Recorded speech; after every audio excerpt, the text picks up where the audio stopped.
ত্রয়োদশ সংসদ নির্বাচন ও সমসাময়িক পরিস্থিতি নিয়ে বিএনপি, জামায়াত ও এনসিপির সাথে রবিবার বিকেলে বৈঠক করবেন প্রধান উপদেষ্টা মুহাম্মদ ইউনূস। প্রধান উপদেষ্টার প্রেস সচিব শফিকুল আলম জানিয়েছেন, কিছু রাজনৈতিক দলের সঙ্গে প্রধান উপদেষ্টা বসবেন। বিকেল ৩টার সময় বিএনপির সাথে বর্তমান পরিস্থিতি এবং নির্বাচন নিয়ে আলাপ আলোচনা হবে। ৪:৩০টায় জামায়াত এবং সন্ধ্যা ৬টায় এনসিপির সঙ্গে।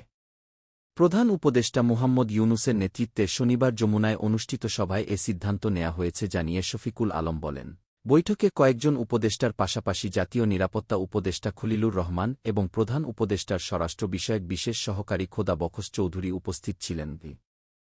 প্রধান উপদেষ্টার দপ্তর এক বিবৃতিতে বলেছে, আগামী জাতীয় নির্বাচন ২০২৬ সালের ফেব্রুয়ারির প্রথমার্ধেই অনুষ্ঠিত হবে।